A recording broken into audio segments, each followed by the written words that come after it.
All right, welcome back to the Few Show, everybody. My name is Bud. I am Chief of Staff at Xfusion.io and co-host of the Few Show. I am excited to be joined today by my guest, Anna Zam. Anna is co-founder and COO of Ampjar. Moving beyond her previous life as a lawyer, Anna finally relented to the entrepreneurial pole after juggling her CODR, an online disputes resolution startup, to provide greater access to justice. Being Kiwi, she is passionate about independent businesses and helping local communities thrive. Hey, thank you so much for being on the show, Anna. How you doing today? Thanks for having me, Bud. Doing very well despite being Good. in lockdown. Yeah. It's pretty bad over there in New Zealand, I hear. Um, so thank you for being on. I understand that it's crazy over there and you're awfully busy. So I do appreciate you being on. I do just want to tell our viewership she is not going to be on video today because they are dealing with some awful weather over there, and it is affecting what she has going on with her technology. So we're going to do this with me on video and her not on video. So let's start this off by, let me say congratulations on being one of the global youth leaders attending the UN Economic and Social Council Youth Forum earlier this year in April. How did that go for you? It was really odd to have it all done virtually, but by no means has that been new. Last year, being at the ASEAN summit, that was also virtual. It was very interesting to see the various different world leaders with their, backdrop and how they've set up, and very interesting to have. At one point, I know it was quite funny where, there was an interruption because someone was, drinking their cup of tea, and you would never necessarily have that at the UN. So, very interesting to be going through this era, and really feeling like you're part of history when you've got these world events virtually. Yeah, yeah, it's different when you're dealing with everybody at home and everybody gets to go get a cup of tea or do whatever they want to do when they're on these things. But congratulations for being invited to that. That's a big deal, and I'm proud of you for being one of the people that was invited to that. How did that come about? How were you invited to be one of the global youth leaders attending that?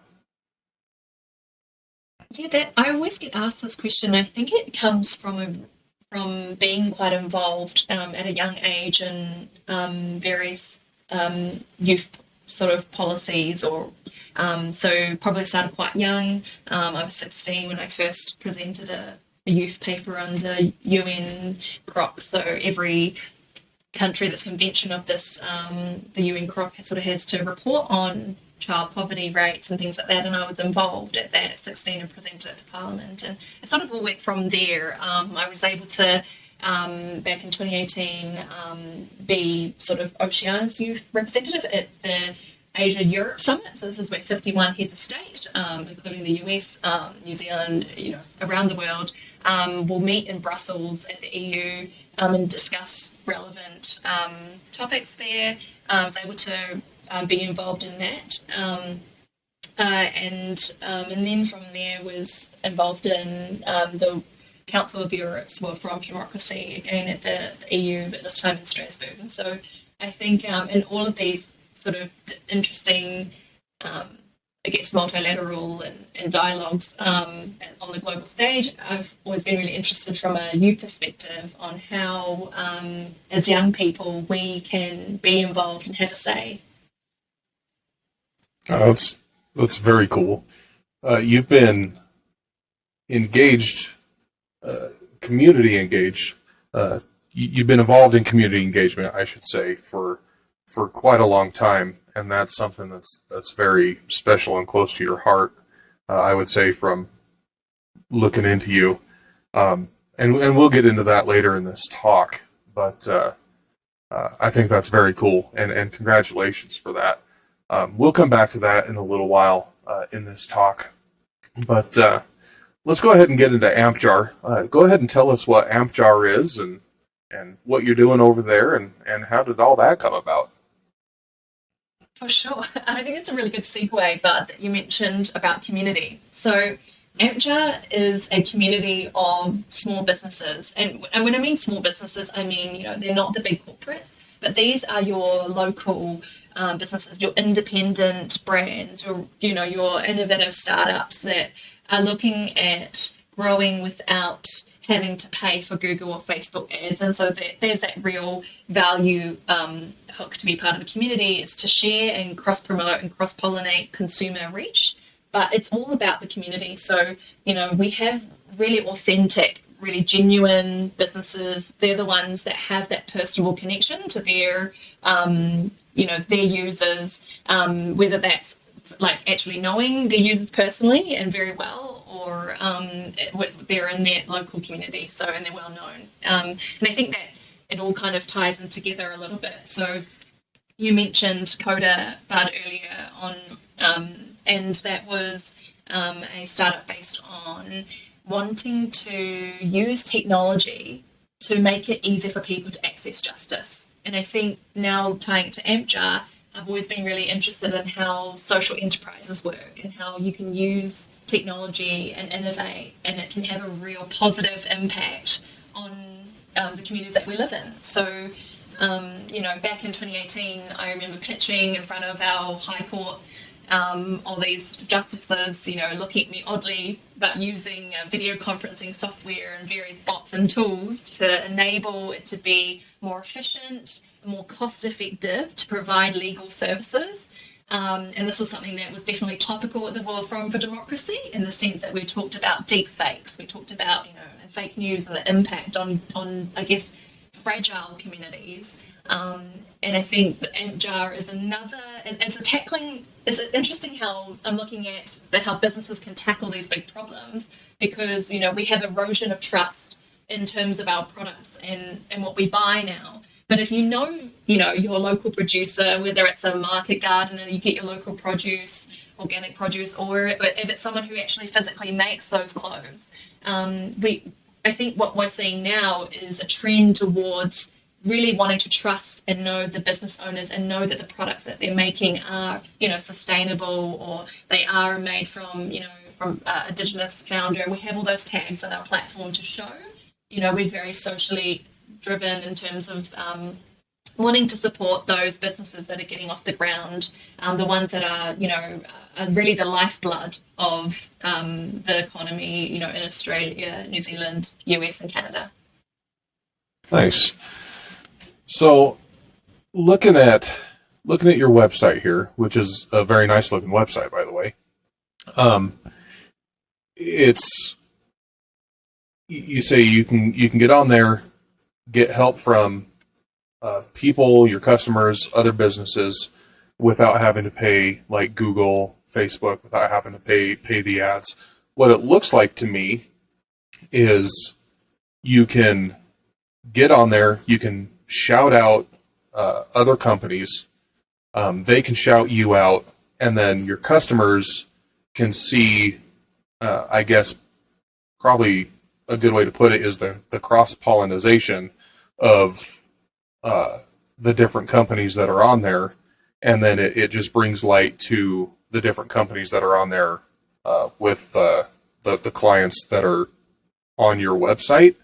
Is that a good way to put it? Is that how that works? So the people come to your website, see who's shouting out who, and it brings to light the companies that are on there. Is that a good way to put that? Yeah, so you've nailed it on the head, Bud. So definitely, our businesses sign up. It's a really, really low cost monthly subscription fee on our basic tier, and effectively that gives you access to being able to share and shout out other businesses.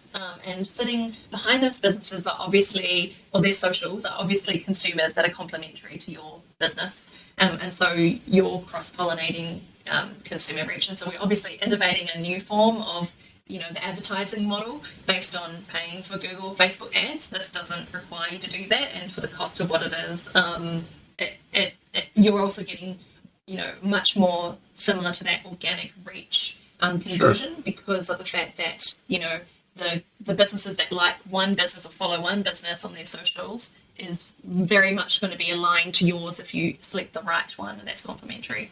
So one thing that I've heard time and time again, when businesses pay influencers or businesses look at, paying for Google, Facebook ads, is that their target audience isn't actually reached.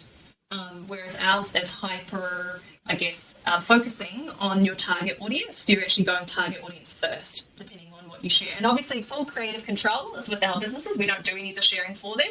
So they obviously pick whatever those brands that they think that is their consumers are sitting behind, ones that are buying, that are buying their products as well or services. They know their customers best. So we leave it up to them to, and we obviously are growing our businesses all the time that are on our platform. So it's definitely a cool way to, democratize marketing for independent and small businesses that don't often have marketing spend. They can't, throw a couple $100 or, every month to Facebook or Google for their big ad platform. Nice. And you decided to go ahead and start this in May of this year. So you said just, heck with COVID, heck with everything. I'm going to go ahead and start a new company right in the middle of this pandemic. Fearless.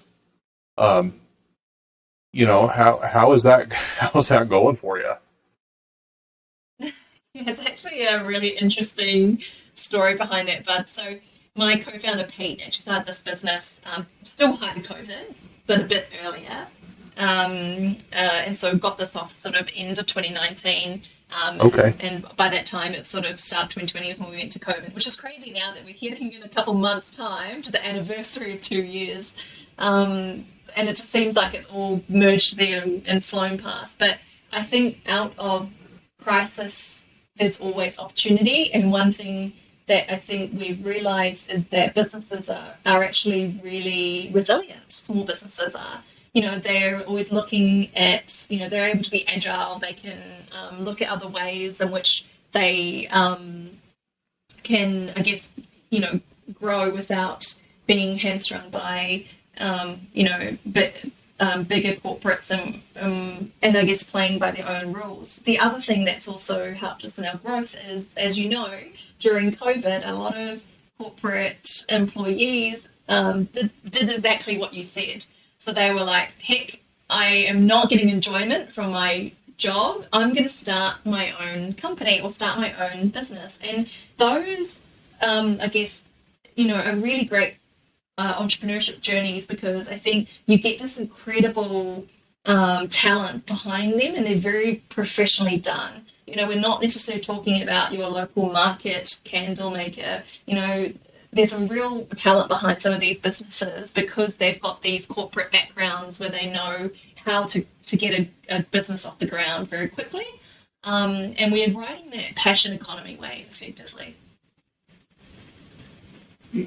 Yeah. So I want to go back just a little bit in the middle of that sentence or that paragraph that you just had. You just said a lot of people are leaving because they didn't find enjoyment in what they were doing, so they decided to start their own business or go to something else. Is that why you left the law field to do this, or is it because that you love the community engagement part of this so much? What made you leave being a lawyer? Because apparently you were a successful one to come and do this, take this path. Yeah, for sure. When I left, I got a lot of, why would you, equivalent coming out of my graduation was being straight into being a trial attorney, which I know that, in the US is a difficult profession. Don't get me wrong, I love that. And I really do want to, and I still do a bit more pro bono legal work to give back. And I really do enjoy the skills that I gained. Mm-hmm.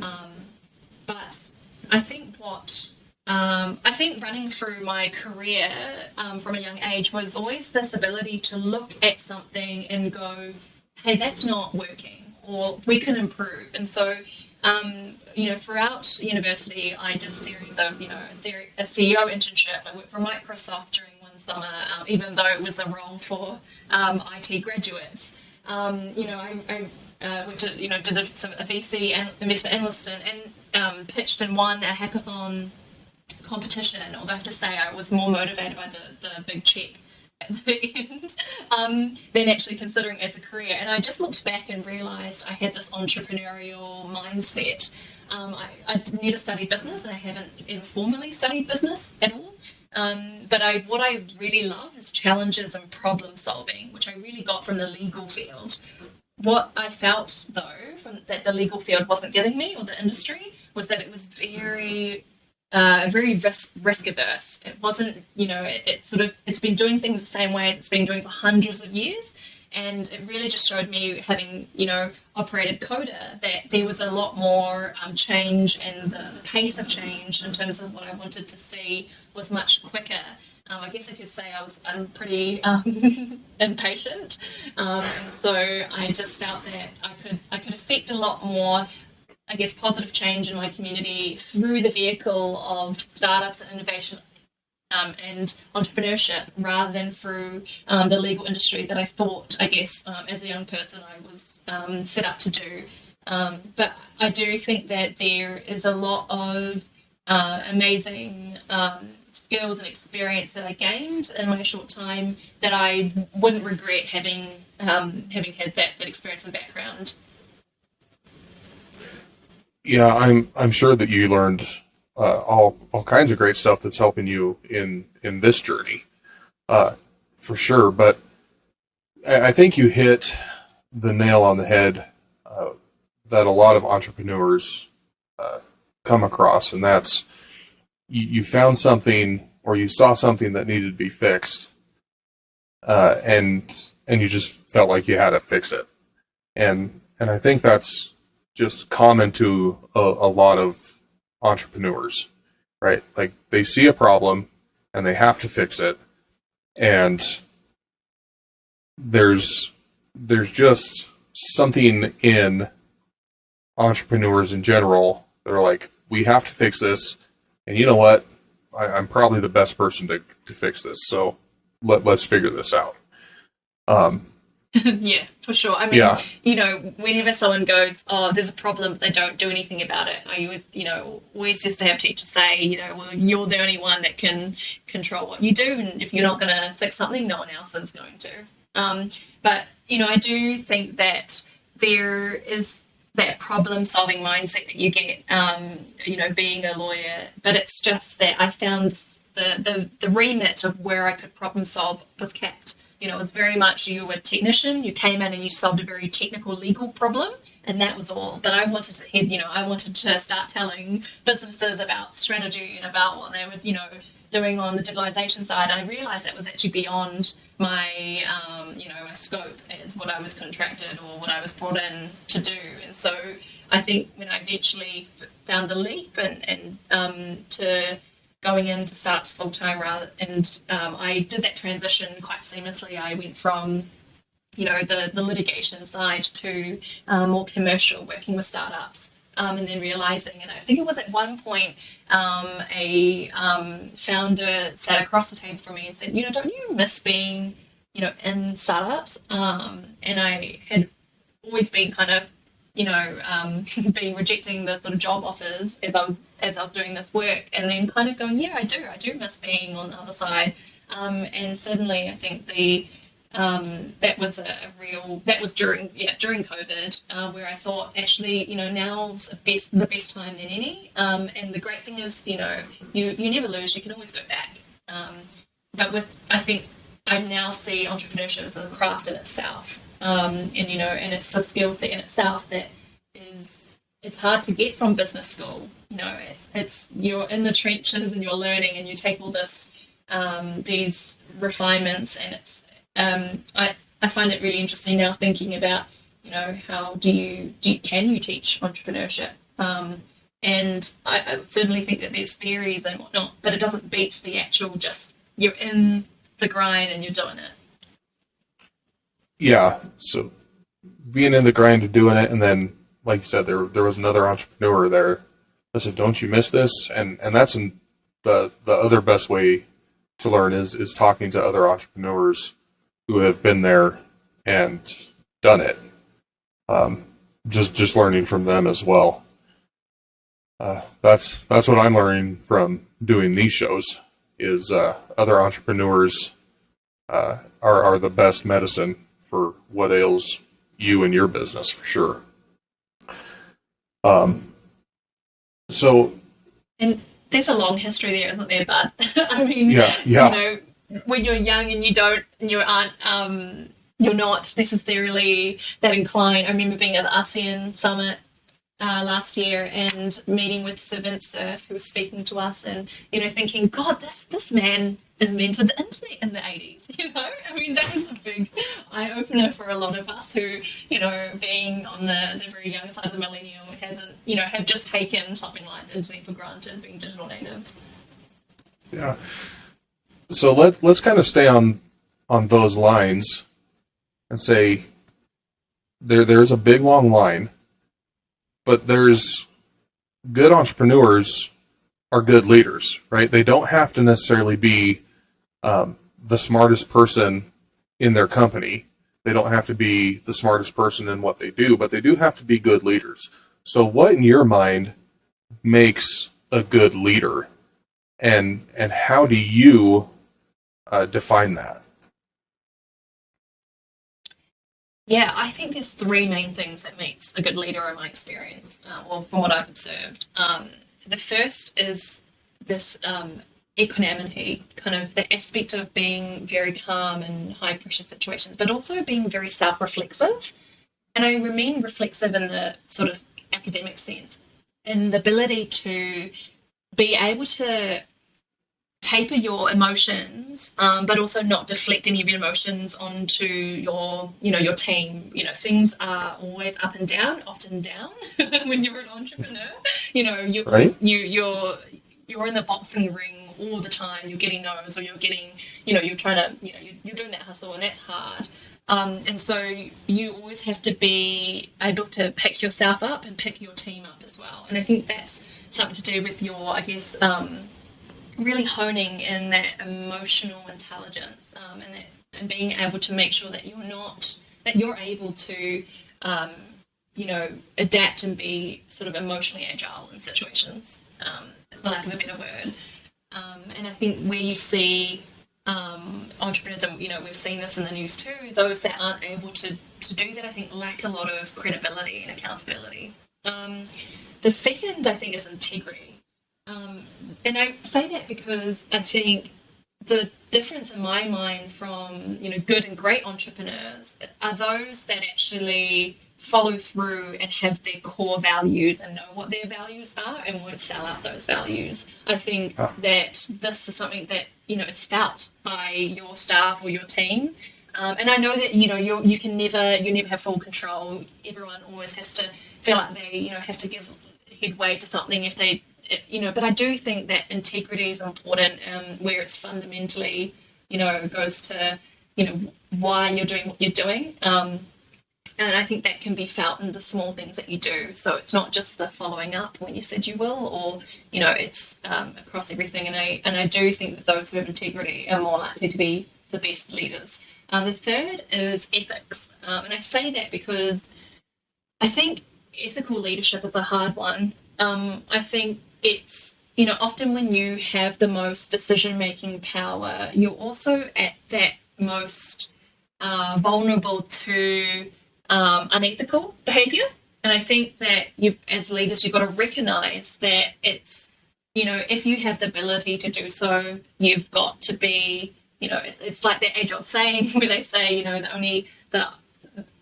have to, how do I put this, in the sort of startup sense, the only thing that's stopping, I guess, something that you don't like seeing in the world is when, good people do nothing. And that line really resonates with me in the sense that I think that you can complain. It's like, the legal industry, it's so expensive. It's so hard for people to get, especially if they're in rural locations. But if you don't do something about it, are you just as complicit in the system that entrenches power differentials between groups?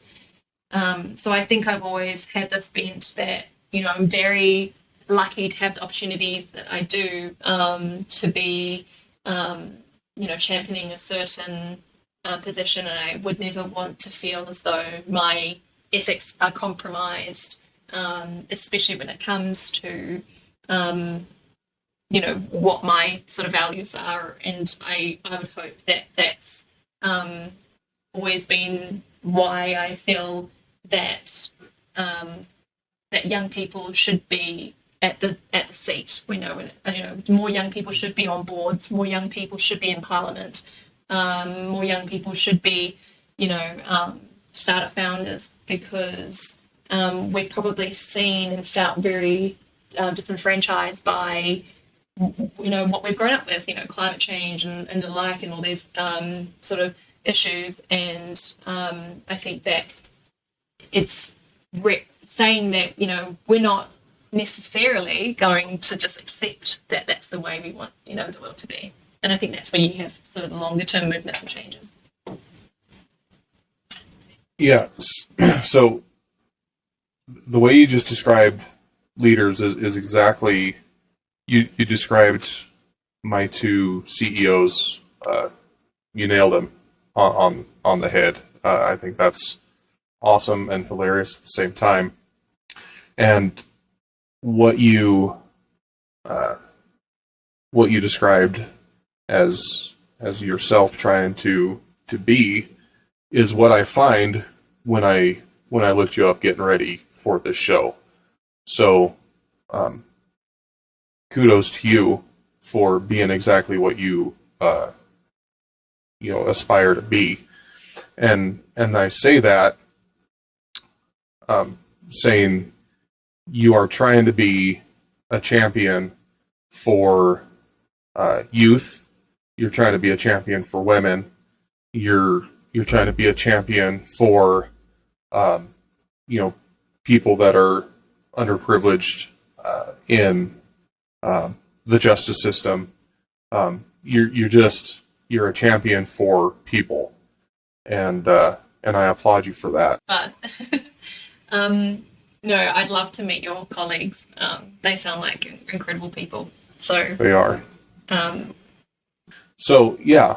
So let's go ahead and take a turn in this conversation a little bit, and kind of go towards this sense of community that you I think I can say long for, but aspire for, and try so hard to make, right? So you want to build community engagement. You want to innovate that, and you want to champion that. You want to champion that for young people. You want to champion that for women. Tell me how you're trying to do that specifically, if you can. yeah, of course. So one community I'm a part of in Australia that's tied to one of our sort of more mature VC funds here, Blackbird Ventures, is a network called StartMate. And I am the beneficiary of that community.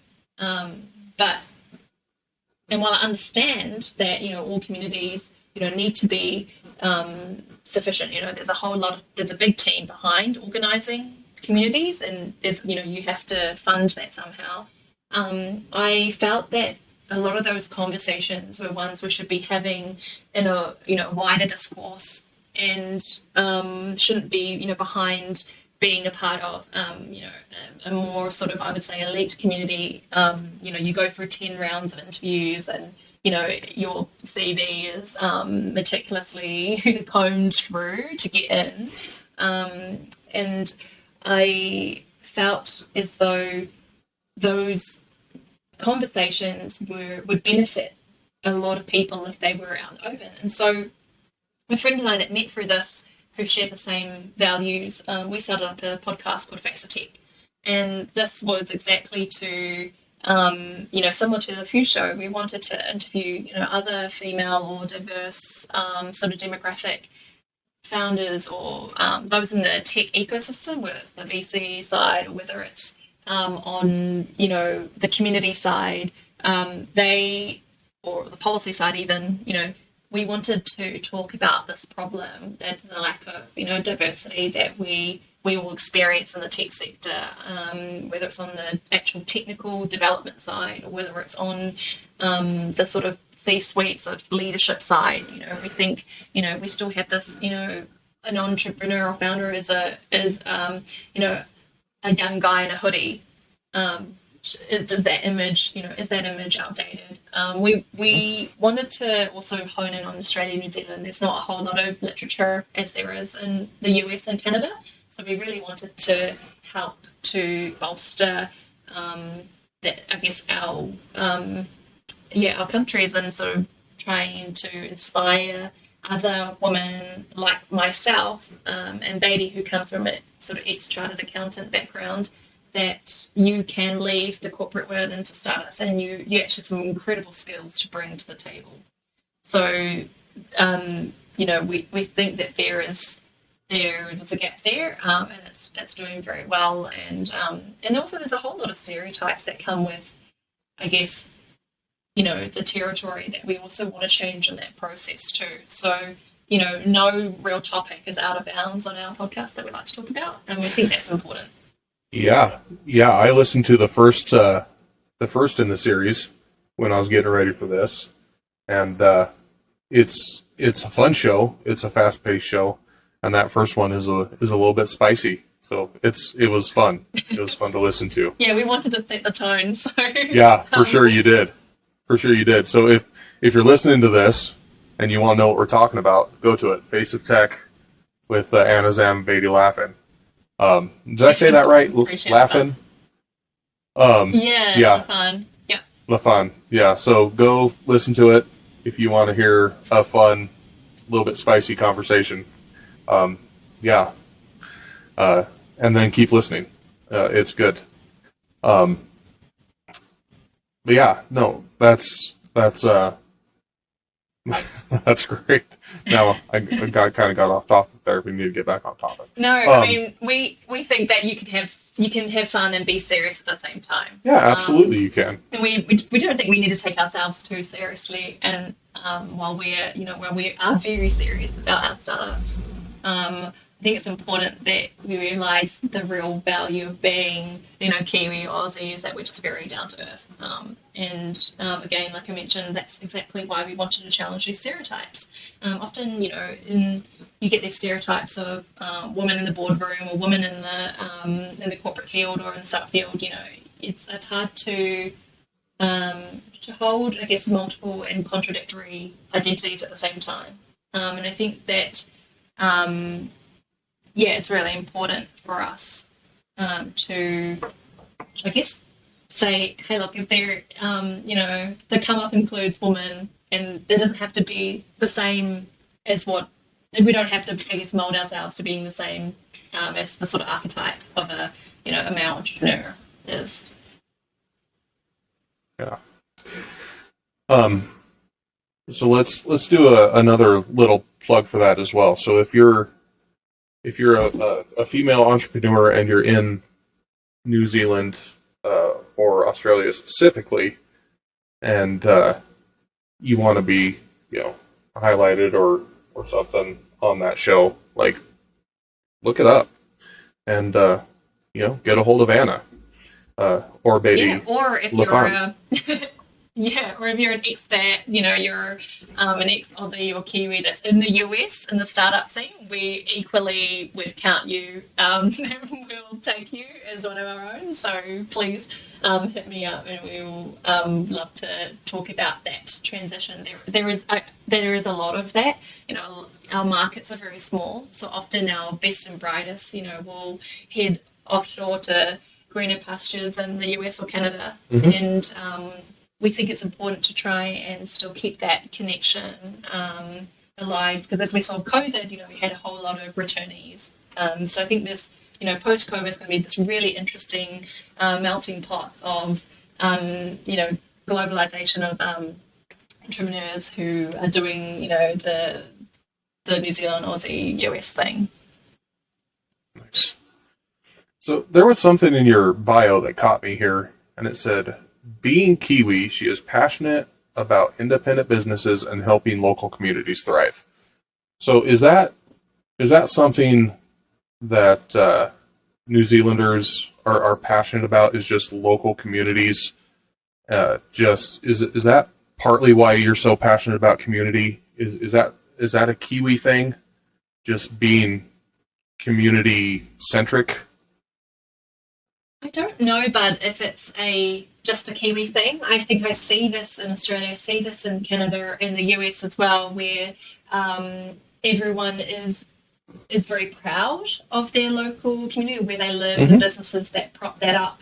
But I do think that, especially coming back from Australia to New Zealand, that there is a greater sense of, it's not patriotism in the same US way. I think what it is just this solidarity that we have as Kiwis, that you would always buy a Kiwi brand first, or we have, even though, we're a nation of small businesses, effectively, one of our most successful exports globally is the payroll and accounting platform Xero, which is basically built off the back of accounting software for small businesses.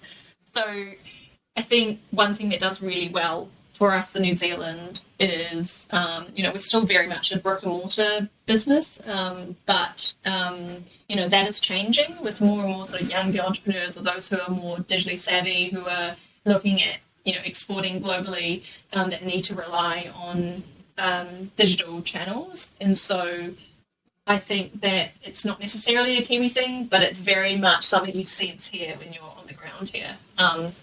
Everyone, there literally is 2 degrees of separation. So everyone will know that business owner that they buy from, or that they, regularly shop at. I think that's a really powerful thing, because you are supporting directly. You're effectively voting with your wallet. Nice. Yeah, I was just wondering. That just caught me. That wording caught me, and so I thought I'd ask, but that makes sense. It's I don't know a whole lot about New Zealand, but that is one place that I've always wanted to go and visit. It's one of those rare places in the world where you can, be on the beach and in the mountains in a very short amount of time. And it's just an absolutely gorgeous place as well. So I've always wanted to visit there, and the people that I've met from New Zealand are always very, very nice, very kind, and I love the accent as well. So I would say you definitely have to come over, but our borders are closed at the moment, so when it allows. Not anytime soon. I mean, Aussies are the same, but when I came back, I noticed a whole new level of community that is just unparalleled anywhere in the world that I've been. We're very, very lucky here, our people, but also our environment. And I wonder if we're trying to keep this a secret. We are far away. And so, I remember being at the Smithsonian and having to point out to the museum that New Zealand wasn't even on the map. Now I really regret doing that, because I just want to keep it to ourselves. Well, one of the biggest reasons I want to go over there is because there's this giant, I guess, swing is the best way to put it. They put you on a chair and push you over this huge cliff. The bungee. Yeah. Yeah, it's a bungee. Bungee jump? Yes, that I want to go on that thing so bad. My wife thinks I'm an idiot, but I want to try it. It's incredible. And there's have you been on it? Ones as well. Yes, I have. Employees up a Kiwi, so you've done things like skydiving and bungees and just getting into all sorts of trouble. Yeah, Yeah, I'm jealous now. I want to go so bad. Okay, yeah, sold. Once this thing is kind of over and we can travel, I'm going. Can I call you when I get over there? I'll meet up with you and we Of can have lunch course. and then I'll go Yeah. bungeeing on that. My wife can laugh Yeah, at me when yeah. I'm screaming. She can push you off. Yeah, she'll be happy to do that. Yeah, for sure. Um, I found this quote on your LinkedIn here, and just kind of want to go over it with you. And you put says a man once told me women couldn't become CEOs because the journey is too lonely and women are tribal. A woman recently told me upon finding about my plans to enter the Antler VC accelerator that I would be too nice to be an effective CEO. After all, tough calls had to be made, right? Said, I'm looking forward to proving these two views wrong, and most importantly, having fun in the process. So, how's that going? Um, Look, there's definitely times in which you know, there's a real glamorous view to entrepreneurship, and leadership. It's not all, flashy conferences, and there's a lot of behind the scene grind. I mean, that's probably similar to actually when I was in chambers as a junior barrister. It's not all the high profile cases or trials that you're involved in. There's a lot of grind that sits behind that. So equally in both those career journeys, well, I guess in my young career today, I would say that I have had fun. And because you can't make the goal, you know, it's not a means to an ends what you're doing. It's the here and now and the present of what you're doing, and you've got to sit and enjoy that. And I'm not saying that I always enjoy it. There's some really tough calls that I have had to make. Sure. When you have to let people go in your team, or you have to, end a feature, or that your development team has spent, months on. Though there's some real hard parts of the journey, but I think if you don't try to at least enjoy it or make the most of it, and also, I mean, I should probably add to the question before when you said what makes a good leader is bringing people along with you, and I find that if you don't have a good sense of humor and you're not fun about it, it's really hard to get to keep people staying with you, because they're doing an incredible thing by putting their faith in you and in your business. Their whole livelihoods are dependent on it, and the least you could do is be an awesome person to work with and for. And at least that makes those challenging moments where you're getting it through it all together as a team much, much more worth it. I mean, I do think that there is some aspect of which people hold those two views.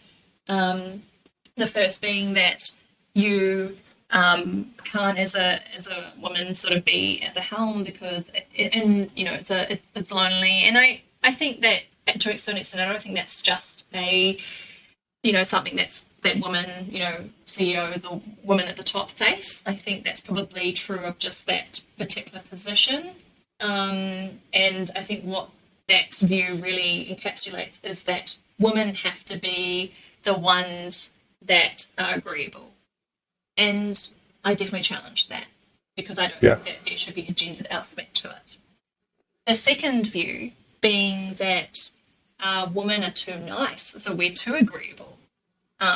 That I think should be challenged, because we are saying that women always have to be the ones to give way to to whatever the status quo should be. I think that we want a society in which it is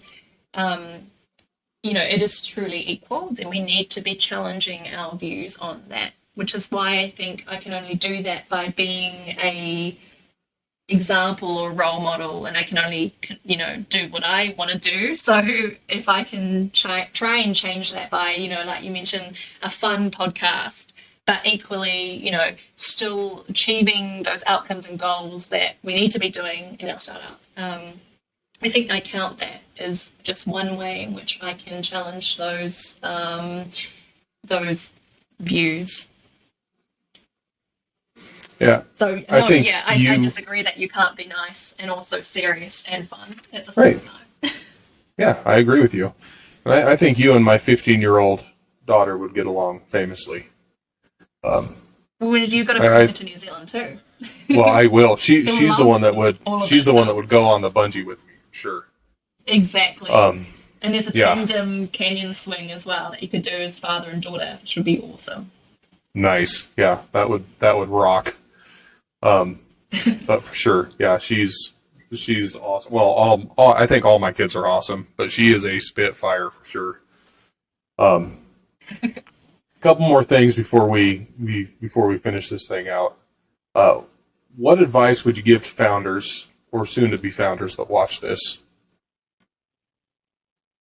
Oh, that's a gem. That's something we ask on our podcast too. And I should know now, having done a few that of the sort of favorite ones. I would say my advice would be to. I want to try and bring a different light to this, something that's not said before. But I actually think it is to get some real world experience behind you.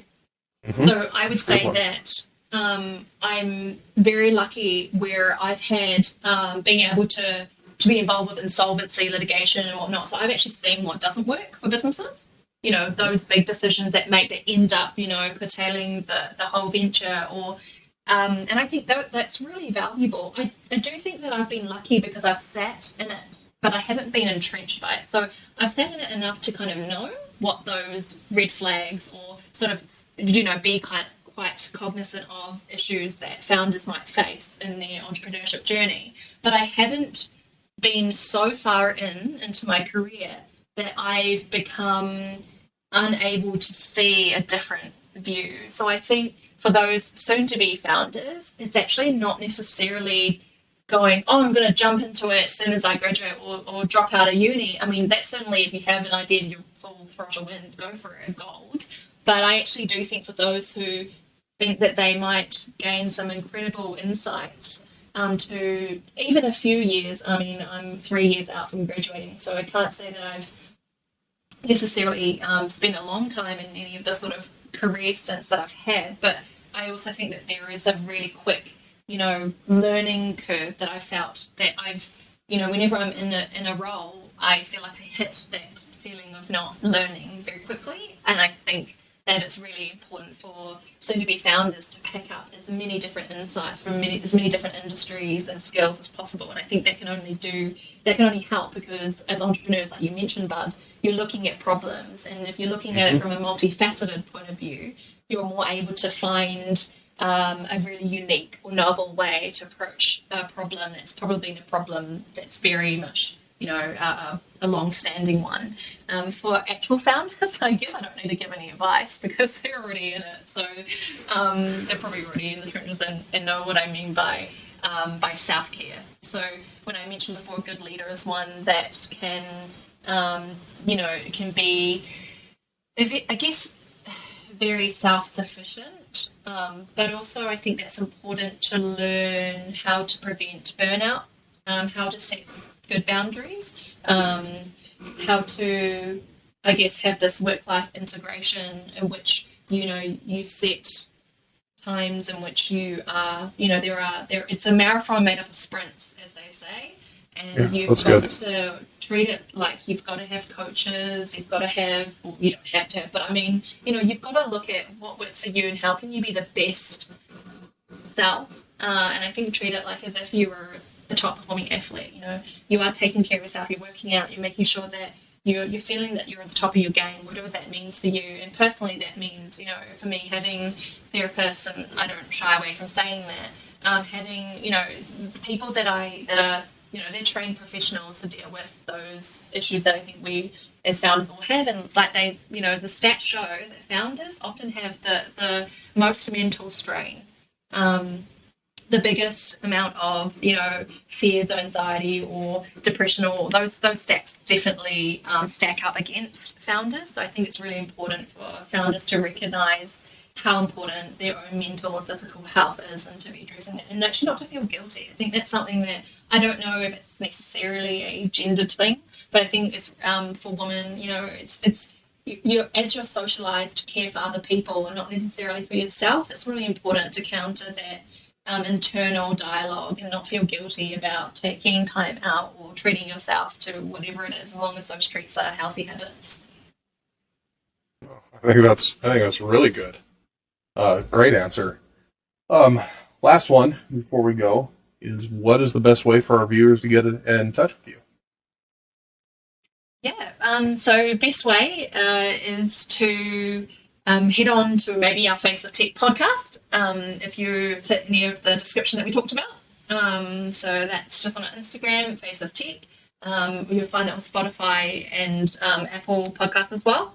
Or if you're keen to learn more about Ampjar or interested in that as well, feel free to send me an email. It's Anna@Ampjar, ANNA@ampjar.com, and obviously our Facebook and our website is all there. And that's probably the best way to get in touch.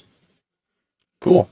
And I will say that we'll have all that on our landing page as well when this is up. And Anna was kind enough to put a referral code. So if you use the Fuse referral code, if you're interested in Ampjar, you will get an additional 60 days free trial period access to their platform as well. So thank you very, very much for that, Anna. And Anna, it was an amazing conversation. Thank you for your insights. It was a lot of fun. I really, really appreciate you being on the show today. Anything else you want to say before we head out of this one? No, thank you so much, Bud, and see you in New Zealand. Yes, I'm so looking forward to that one. All right, you have a really super great rest of your day. You too. All right. See ya. Bye.